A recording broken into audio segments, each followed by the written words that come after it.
ঝড়ের আভাস পাইতেছি। আজকে কি খুব বেশি ঝড় আসবে? বাবু তুমি এসেছো? আরে তুমি তো ঘেমে গেছো দেখছি। আসো তোমার ঘাম মুছে দিই।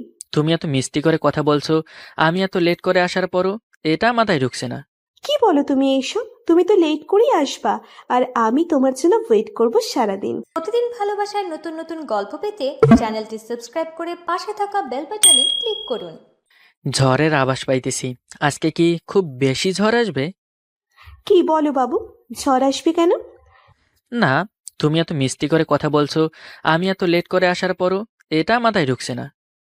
কি বলো তুমি এইসব? তুমি তো লেট করেই আসবা, আর আমি তোমার জন্য ওয়েট করব সারাদিন। দেখো, আসলে তাড়াহুড়া করে আসতে গিয়ে মোবাইল আর ব্যাগটা বাসাতে ফেলে এসেছিলাম। তারপর আবার এইগুলো আনতে গিয়ে দেরি হয়ে গেল। সরি। রাখ তোর সরি। তোর আমার সাথে দেখা করতে আসলেই লেট হয়। তুই এটা ভুলে যাস, ওইটা ভুলে যাস, গাড়ি পাস না, আরো কত কি। দেখো, আমি কি ইচ্ছে করে করি নাকি? আমারও তো ইচ্ছে করে আমার জান পাখিটার কাছে উড়ে যাওয়ার জন্য। থাক তুই, আমি গেলাম। বলেই উঠে চলে যাচ্ছে। আমি তার হাতটা টান দিয়ে আমার কাছে নিয়ে আসি, খুব কাছে। প্লিজ, আর এমন করো না। অনেক কষ্ট করে এসেছি শুধু তোমার সাথে দেখা করার জন্য। আর আমি খুব আরামে এসেছি আর একজনের সাথে দেখা করার জন্য। আচ্ছা, সরি বললাম তো। কিছু বলছি না, চুপ করে আছি। ওকে, এই দেখো কানে ধরলাম। এই দেখো না তুমি, যতক্ষণ না তুমি হাসবে আমি কিন্তু কান ছাড়বো না। ওকে, দাঁড়িয়ে থাকো, আমি আসবো না।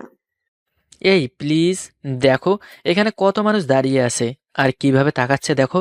এবার মাফ করে দাও না প্লিজ। তাকিয়ে আছি। কি, এইভাবে তাকিয়ে আছো কেন? তাকিয়ে আছি এখনো।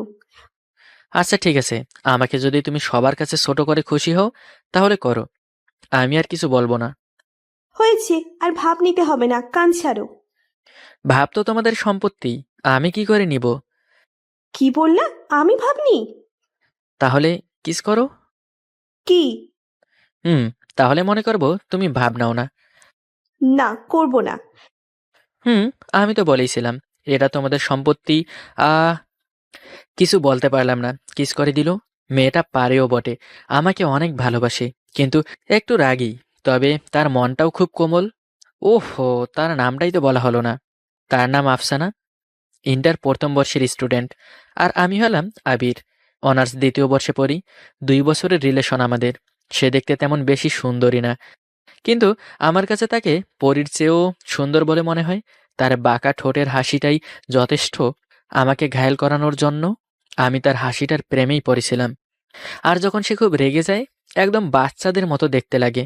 আসলে এক কথায় বলতে গেলে, প্রিয় মানুষটার সবকিছুই ভালো লাগে সবার কাছেই।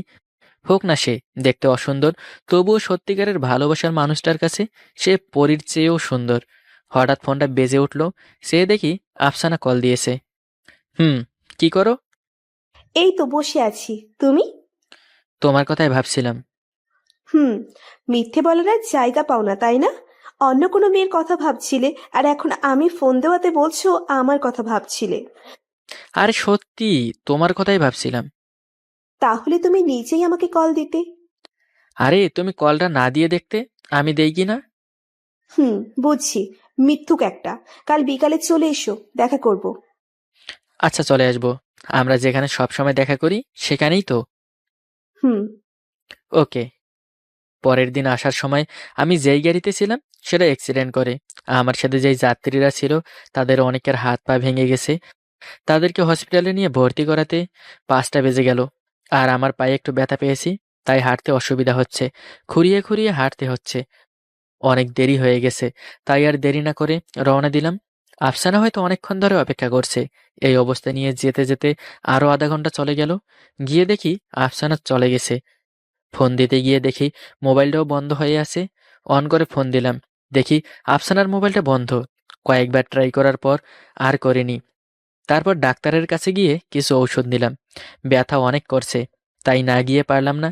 বাসাতে এসে বিছানায় শুতেই ঘুম পেয়ে গেল, তাই রাতে আর তাকে কল দেওয়া হলো না। সকালে ঘুম ভাঙার পর মোবাইলটা নিয়ে দেখলাম আফসানার একটা কলও নেই। এমন তো করে না কোনোদিন। যতই রাগ হোক না কেন, সে সকালে আমাকে একটা এসএমএস হলেও দেয়। কিন্তু আজ কোনো ফোন নেই, এসএমএসও নেই। তাই দেরি না করে উঠে চলে গেলাম তার কলেজের উদ্দেশ্যে। অনেকক্ষণ পরে দেখলাম আফসানা আসছে। তার সামনে গিয়ে দাঁড়ালাম। আমাকে কোনো পাত্তা না দিয়ে চলে গেল। আমি তার হাতটাও ধরলাম। সে ছাড়িয়ে নিল। মনে হয় খুব রেগে আছে। কলেজ ছুটির পর সেখানেই দাঁড়িয়ে আছি। আফসানা সকালের মতোই চলে যেতে লাগলো। আফসানা, কি হয়েছে তোমার? এমন করছো কেন?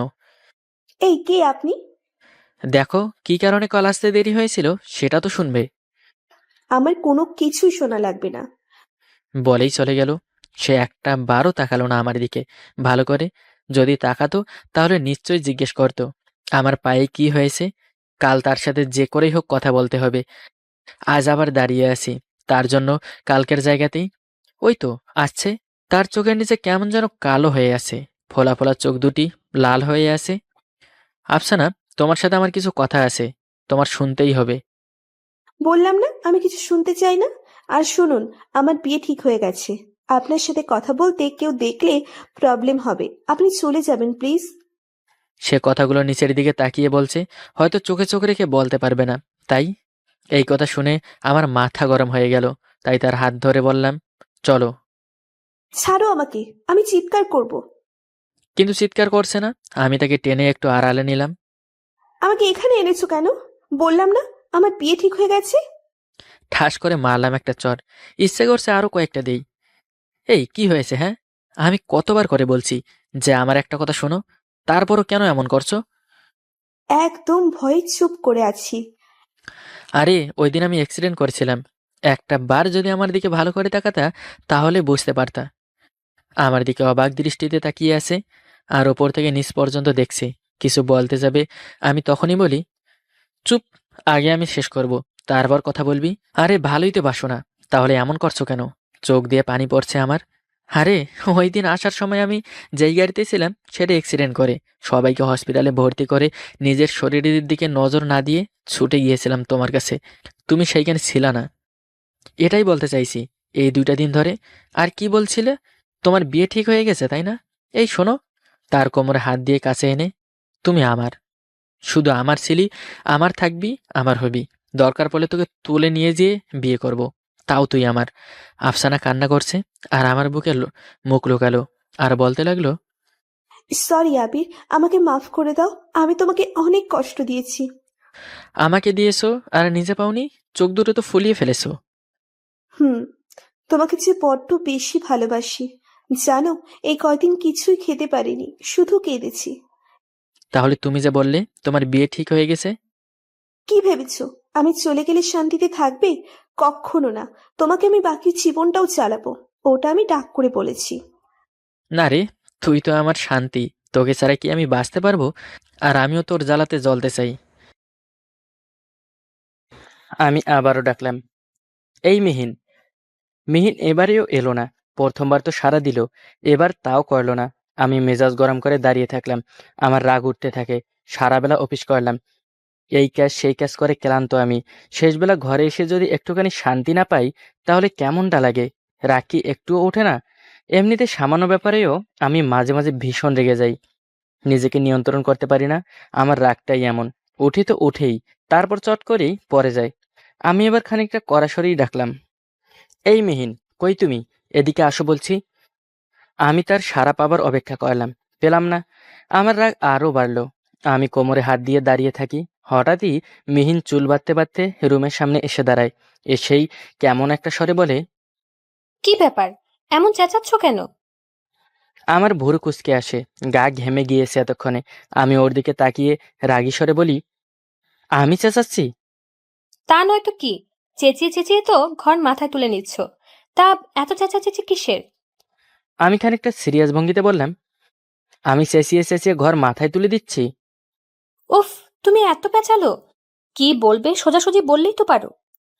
আমি আবার কি পেঁচালাম এখন? এই যে কথা রিপিট করছো, এটা অসহ্য লাগে না? এখন অসহ্য লাগছে, তাই না? উফ, তাসফি, ঝগড়া করতে ইচ্ছে করছে না আমার। খুব ক্লান্ত আমি। কি বলবে বলো। কি আর বলবো আমি? আমি কথা পেঁচাই, চেঁচিয়ে চেঁচিয়ে ঘর মাথায় তুলি, আমার কথা শুনতে হবে না। যাও এখান থেকে। মিহিন আমার দিকে তাকিয়ে থাকলো। আমি গেঞ্জি খুঁজতে খুঁজতে বললাম, সারাদিন অফিস করে এসে ঘরেও একটু শান্তি পাই না, কোথায় তুমি আমাকে হেল্প করবে? না, উল্টো রাগ দেখাচ্ছ।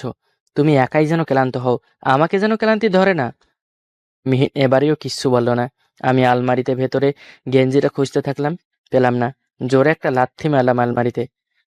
শালার কপাল খারাপ হলে এমনই হয়। ধ্যাত, রাগে আমার সমস্ত শরীর জ্বলছিল। কি করছি না করছি কিচ্ছুর খেয়াল নেই। নিজেকে হঠাৎই কেমন উন্মাদ মনে হচ্ছিল।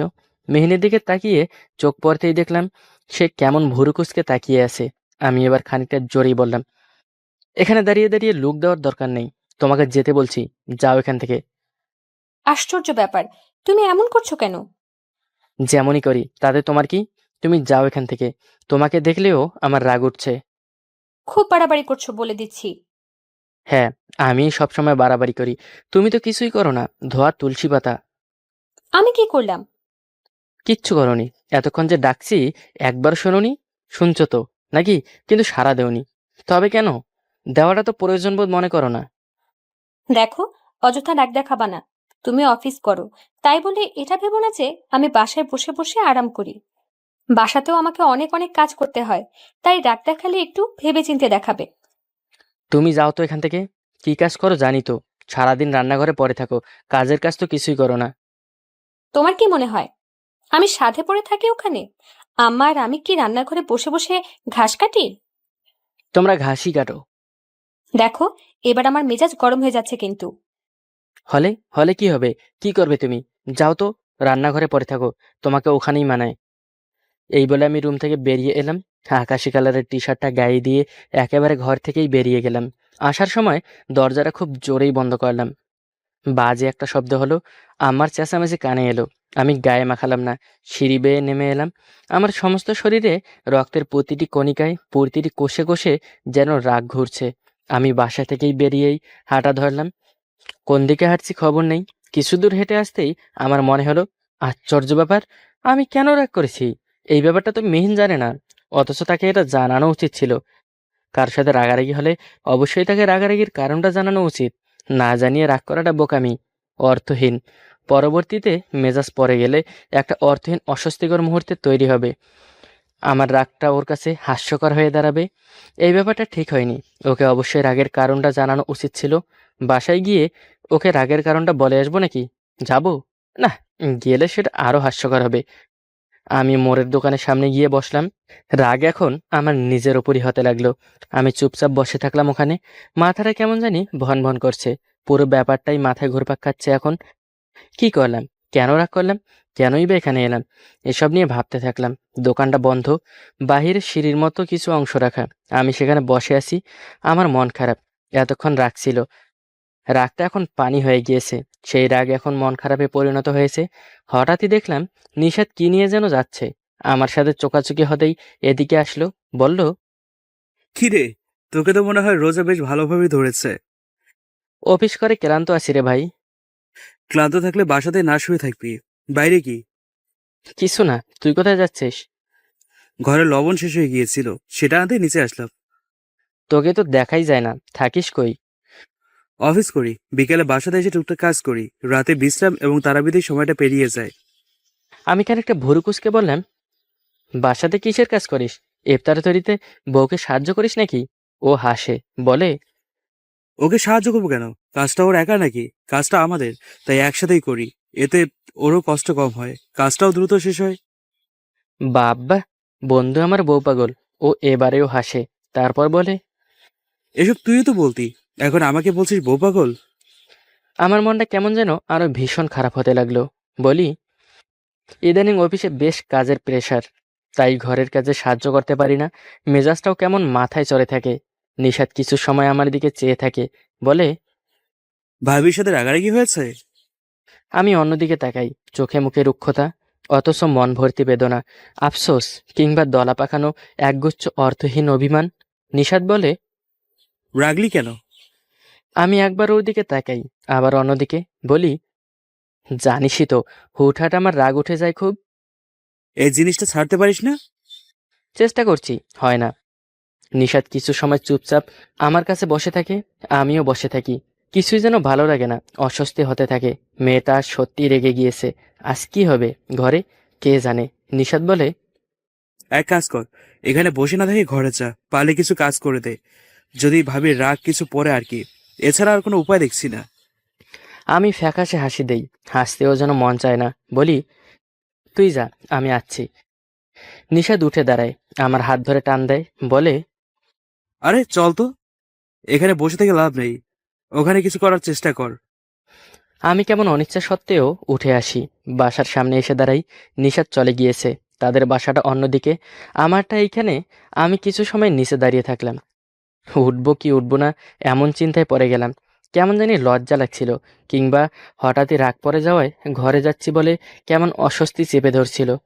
আমি ধীরে ধীরে সিঁড়ি বেয়ে ওপরে উঠতে থাকলাম। দরজার কাছে আসতেই দেখি দরজা বন্ধ।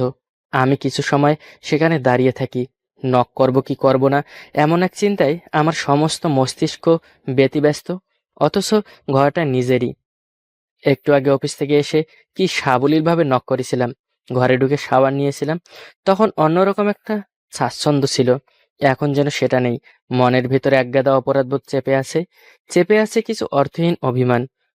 মিহিন আজ কেমন রিয়েক্ট করবে সেই ভাবনাটা যেন কুরে করে খাচ্ছিল আমায়। আমি কলিং বেল বাজালাম। প্রথমবার কেউ সাড়া দিল না। পরের বার আম্মার গলায় আওয়াজ পাই। তিনি ওপাশ থেকে বললেন, কে? আমি কোনো মতে বললাম, মা, দরজার খোলো তো। আম্মা দরজা তো খুললেনই না, উল্টো চেঁচিয়ে বললেন, এই ঘরে তোর জায়গা নেই। আজ সারা বেলা বাইরেই থাকবি, বাইরেই ইফতার করবি। কত বড় সাহস তোর! আমরা ঘাস কাটি রান্নাঘরে, তাই না? দেখবো আজ কে রান্না করে খাওয়াই তোকে। বেয়াদব কোথাকার!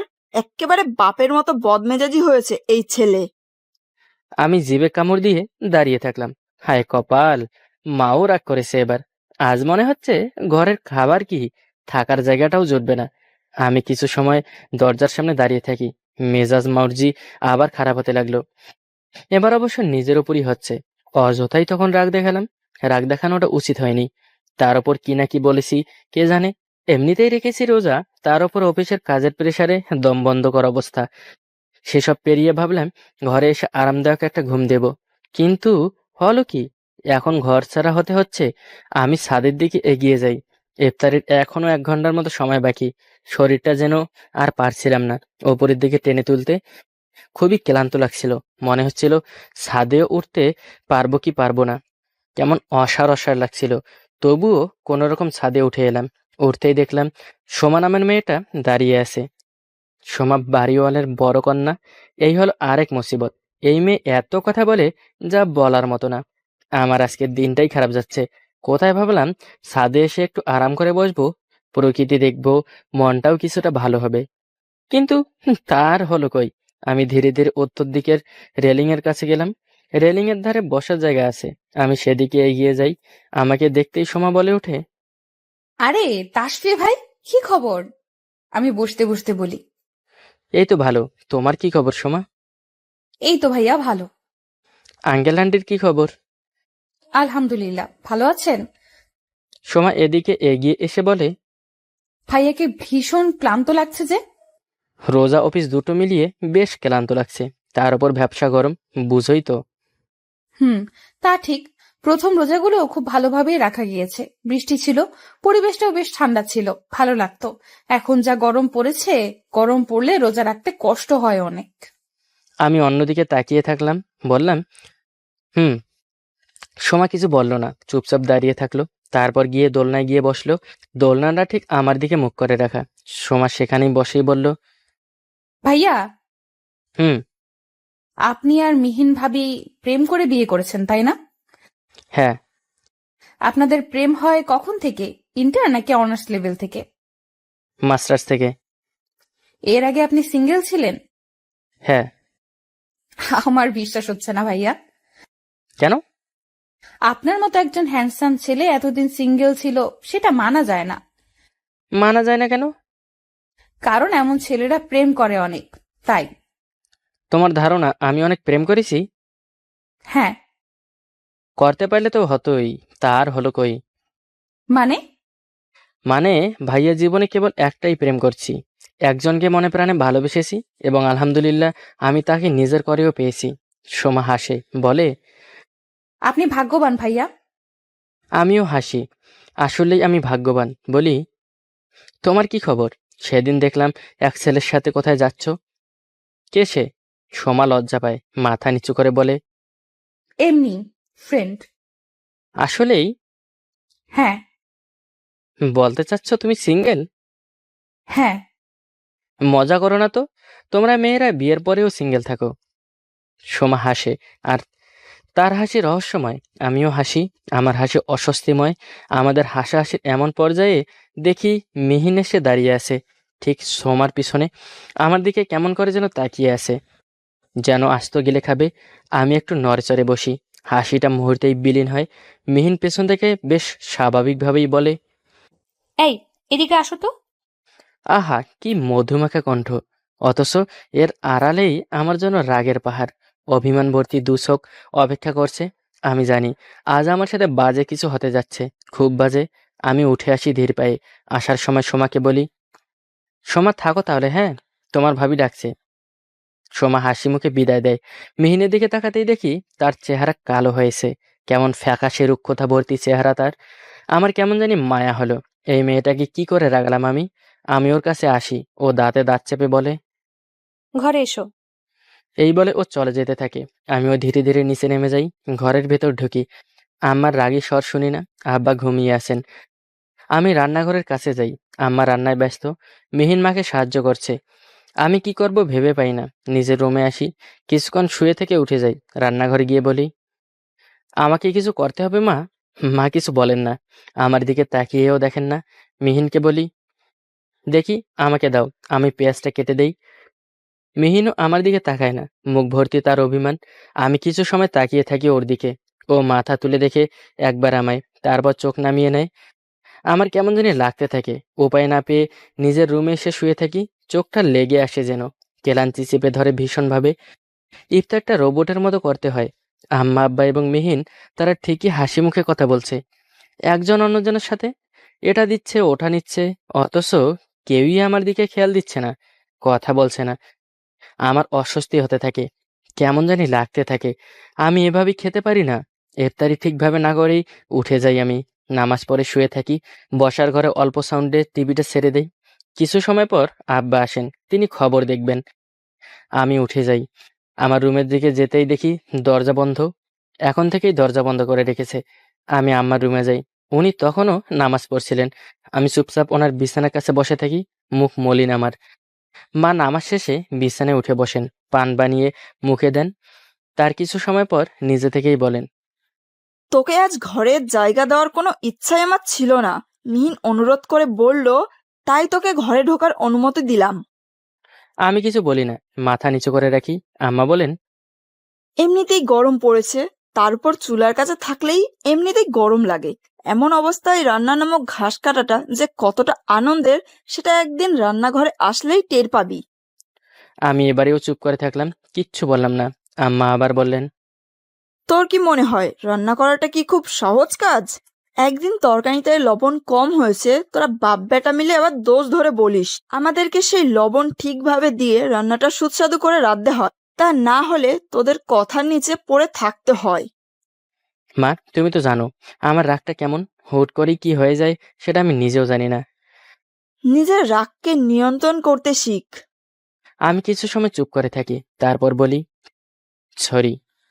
তোদের এসবে অভ্যস্ত আমি, তাই আমাকে সরি বলে কোনো লাভ নেই। সরি তুই মিহিনকে গিয়ে বল, যা। আমি উঠে আসি, মিহিন রুমের দরজা বন্ধ করে আছে। আমি বাইরে বেরিয়ে যাই। চায়ের নেশা পেয়েছে ভীষণ। মোড়ের দোকানে চা খাই, একেবারে তারাবির নামাজ পড়ে ঘরে আসি। কলিং বেলে বাজাতেই মা দরজা খুলে দেন। আমি কিছু সময় বসার ঘরে বসি, তারপর আমার রুমের দিকে যাই। ভাগ্য সুপ্রসন্ন, দরজা খোলা। আমি ভেতরে ঢুকে দরজা আটকে দেই। মিহিন রুম অন্ধকার করে শুয়ে আছে। আমি লাইট জ্বালাই। মিহিন চোখ বন্ধ করে শুয়ে আছে। আমি ধীরে ধীরে তার কাছে যাই, তার দিকে তাকিয়ে থাকি কিছু সময়। সে আমার উপস্থিতি টের পায়, মুখ ফিরিয়ে নেয়। আমি তার মুখ ধরে তাকে আমার দিকে ফেরাই। সে বিরক্ত হয়, বলে, ছাড়ো তো। সরি মিহিন। মিহিন কঠিন স্বরে বলে, আমাকে সরি বলার দরকার নেই। তুমি তোমার সোমাকে গিয়ে সরি বলো। আমি অবাক হই, আশ্চর্য, সোমা আসলো কোত্থেকে? বলি, কি, সোমাকে? কেন? মিহিন কিছু বলে না, শোয়া থেকে উঠে যাই, বারান্দা গিয়ে দাঁড়াই।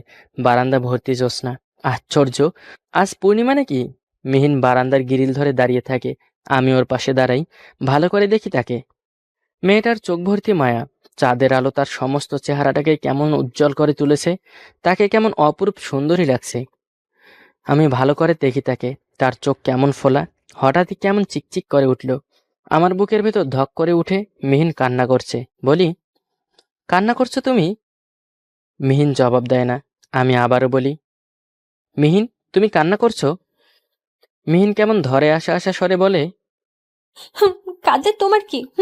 তোমার কি? আমার হার্টবিট যেন বেড়ে যায়, বুকের ভেতর কেমন শিনশিন করে ওঠে। বলি, আই এম সরি মিহিন। তোমার সরি লাগবে না আমার। প্লিজ।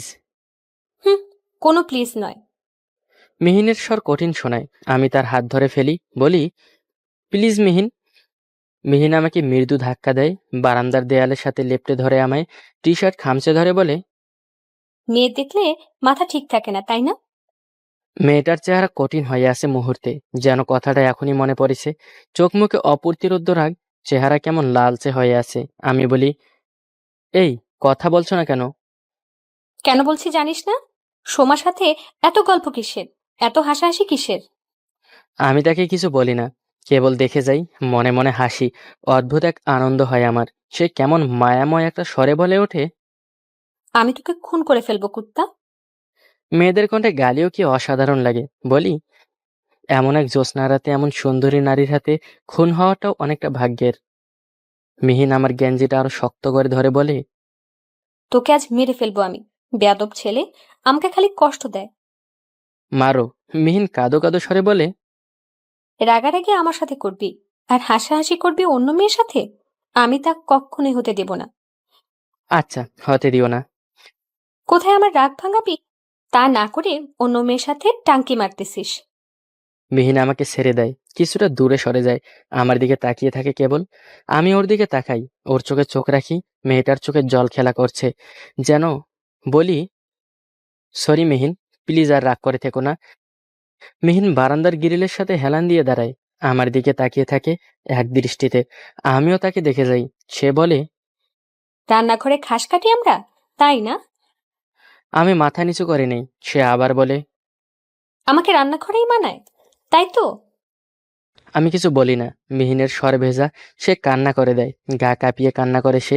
আমি তার কাছে যাই, তাকে সামলেও নেই, চোখের জল মুছে দেই। বলি, সরি বলেছি তো। প্রিয় মানুষের মুখে এসব কথা মানায় না। তারা অল্প কিছু বললেও পাহাড় সমান মনে হয়, সেখানে তুমি আমার যা নয় তাই বলছো। Please forgive me Mihin. Mihin আমার পাশ থেকে সরে দাঁড়ায়, বলে, আমাকে একদম ছুবে না তুমি। আমি তার দিকে তাকিয়ে থাকি। সে কান্না করে কেবল, আবারও তার ভেজা স্বর শোনা যায়। আমাকে দেখলে নাকি তোমার রাগ হয়, অথচ একসময় আমাকে দেখেই তোমার মন ভালো হতো, প্রশান্তিতে ভরে যেত মন।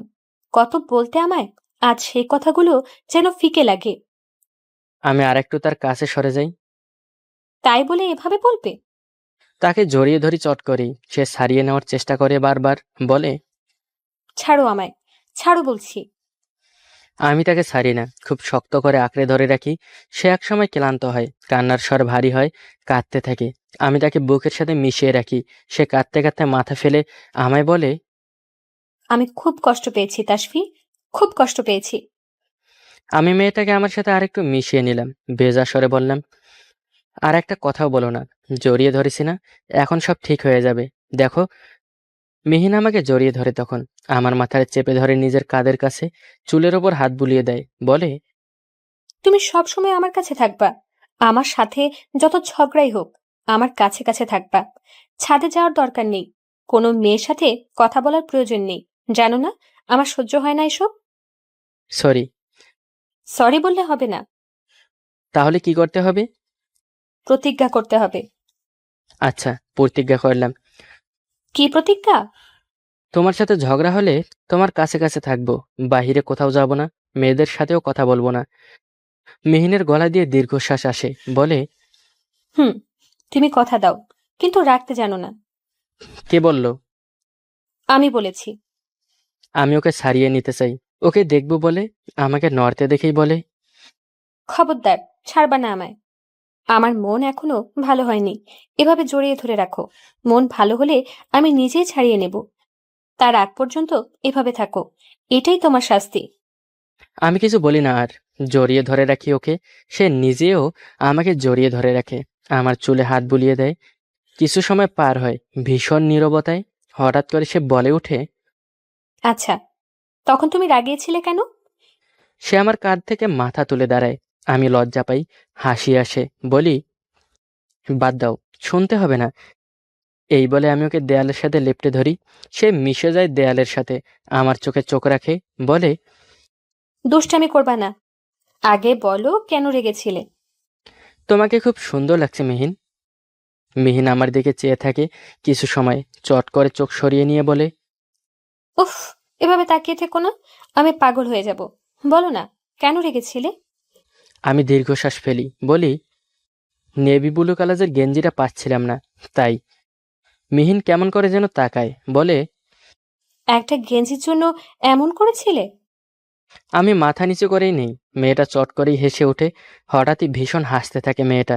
আমি মাথা নিচু করে রাখি, কারণ আমি জানতাম সে হাসবে। সে হাসুক, আমি বরং দেখি তাকে। আমি মাথা তুলে তাকাই, তার চোখে চোখ রাখি। মিহিনের হাসিটা হঠাৎই থেমে যায়, আমার টি শার্ট ধরে টান দেয় নিজের দিকে। কেমন মিষ্টি এক স্বরে বলে, গাধা একটা। কথাটা বলেই বলে, এখন ওই কথাটা আবার বলো তো। কোন কথাটা? ওই যে একটু আগে বললে। আমি ভাবনায় পড়ে যাই, কি বলেছিলাম একটু আগে? মিহিন আবার বলে, বললে না আমায় কেমন লাগছিল। আমি চট করে হেসে দেই। মিহিনের মুখে কিঞ্চিত চাঁদের আলো পড়ছিল, সেই আলো তার কাজল চোখে মিশে যায় গোলাপি রঙের ঠোঁট দুটোয়। বলি, তোমাকে ভীষণ সুন্দর লাগছে মিহিন। মিহিন আমার দিকে তাকিয়ে থাকে কেমন করে, চেহারা ভর্তি তৃপ্তি তার, কেমন আনন্দে জল জল করছে। চট করেই সে নিজের মুখটা আমার দিকে এগিয়ে আনে, আমার ঠোঁট দুটোকে নিজের করে নেয়, আঁকড়ে ধরে আমায় শামুকের মতো। কি জানি, তা দেখে হয়তো হিংসা হয় চাঁদের, হিংসা হয় প্রকৃতির। তাই তো চট করেই রূপ বদলায় সে। চাঁদ ডুবে যায় অন্ধকার কালো মেঘের আড়ালে। প্রতিদিন ভালোবাসার নতুন নতুন গল্প পেতে চ্যানেলটি সাবস্ক্রাইব করে পাশে থাকা বেল বাটনে ক্লিক করুন।